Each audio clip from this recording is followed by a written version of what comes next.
Facebook বা YouTube খুললেই এখন দেখা যায় নানা গুজব, মানহানিকর কন্টেন্ট আর এআই দিয়ে তৈরি ভুয়া ভিডিও। সাধারণ মানুষ থেকে শুরু করে রাজনৈতিক ব্যক্তিত্ব বাদ যাচ্ছেন না কেউই। আর এই পরিস্থিতি নিয়ন্ত্রণে এবার আসছে বড় পদক্ষেপ।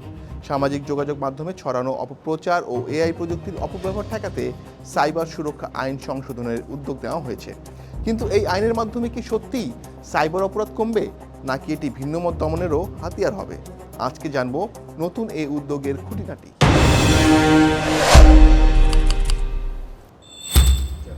সম্প্রতি জাতীয় সংসদের বাজেট অধিবেশনে সংরক্ষিত নারী আসনের সংসদ সদস্য হেলেন জেরিন খান একটি গুরুত্বপূর্ণ প্রশ্ন তোলেন। তিনি ফেসবুকে ভুয়া আইডি, বট নেটওয়ার্ক এবং এআই দিয়ে তৈরি কন্টেন্টের মাধ্যমে ব্যক্তি, প্রতিষ্ঠান ও রাষ্ট্রের বিরুদ্ধে অপপ্রচারের বিষয়টি তুলে ধরেন। এর জবাবে স্বরাষ্ট্রমন্ত্রী সালাউদ্দিন আহমেদ সংসদে জানান, সরকার সাইবার সুরক্ষা আইন সংশোধনে কাজ শুরু করেছে। মন্ত্রী আক্ষেপ করে বলেন, ইদানিং সরকারের প্রধান, সমাজের গুরুত্বপূর্ণ ব্যক্তি এবং তাদের পরিবারের নারীদের নিয়ে ভার্চুয়াল মাধ্যমে নোংরা অপপ্রচার চালানো হচ্ছে। স্বাধীনতার নামে এ ধরনের মত প্রকাশের সীমানা কতটুকু তা নতুন করে সংজ্ঞায়িত করার সময় এসেছে। যে আইন নিয়ে এত আলোচনা, সেটার ইতিহাসটাও একটু জেনে নেওয়া যাক। শেখ হাসিনা সরকারের পতনের পর 2025 সালে তৎকালীন অন্তর্বর্তী সরকার সাইবার নিরাপত্তা আইন 2023 বাতিল করে নতুন সাইবার সুরক্ষা অধ্যাদেশ জারি করে। পরবর্তীতে বর্তমান ত্রয়োদশ জাতীয় সংসদের প্রথম অধিবেশনে এটি আইন আকারে পাশ হয়। কিন্তু বর্তমান আইন নিয়ে বড় জটিলতার কথা জানিয়েছে আইন শৃঙ্খলা বাহিনী। পুলিশ বলছে, নতুন আইনে সামাজিক যোগাযোগ মাধ্যমে অপতথ্য বা মানহানিকর কন্টেন্ট ছড়ানোর বিরুদ্ধে কঠোর শাস্তির স্পষ্ট বিধান নেই। ফলে এ ধরনের অপরাধীদের বিরুদ্ধে কোনো আইনি পদক্ষেপ নেওয়া যাচ্ছে না, অপরাধও বন্ধ হচ্ছে না। ঢাকা মেট্রোপলিটন পুলিশের সাইবার সিকিউরিটি বিভাগের যুগ্ম পুলিশ কমিশনার সৈয়দ হারুনুর রশিদ সম্প্রতি বিবিসি বাংলাকে জানিয়েছেন, বর্তমানে ফেসবুকে কোনো মানহানিকর কন্টেন্ট এলে তারা বিটিআরসিকে জানান। বিটিআরসি বড়জোর সেটি বাংলাদেশে ব্লক বা ডাউন করতে পারে। কিন্তু মেটা বা ফেসবুক কর্তৃপক্ষের সাথে সরাসরি কোনো চুক্তি না থাকায় তারা সহজে সাড়া দেয় না। ফলে এ ধরনের ক্ষতিকর কন্টেন্টগুলো ইন্টারনেট থেকে পুরোপুরি সরানোও যায় না।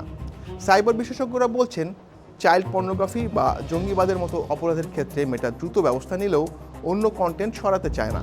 এ কারণেই স্বরাষ্ট্রমন্ত্রী জানিয়েছেন, নতুন সংশোধনীতে মেটাসহ আন্তর্জাতিক প্রযুক্তি প্ল্যাটফর্মগুলোকে নির্দিষ্ট সময়ের মধ্যে ক্ষতিকর কন্টেন্ট সরাতে বাধ্য করার আইনি বিধান যুক্ত করা হবে। এখন প্রশ্ন হলো, নতুন এই সংশোধনীতে আসলে কি থাকছে?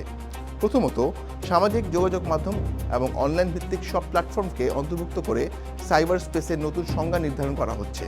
দ্বিতীয়ত, গুজব, অপতথ্য এবং মানহানিকর কন্টেন্টের সংজ্ঞা আরও স্পষ্ট করা হবে। তৃতীয়ত, কৃত্রিম বুদ্ধিমত্তা বা এআই ব্যবহার করে কারো বিকৃত ছবি, ভিডিও বা অডিও তৈরি করলে তার জন্য কঠোর শাস্তির নতুন বিধান যুক্ত করা হচ্ছে। এর মাধ্যমে ফেসবুক, ইউটিউবকে আরও জবাবদিহির আওতায় আনা সম্ভব হবে বলে আশা করছে সরকার।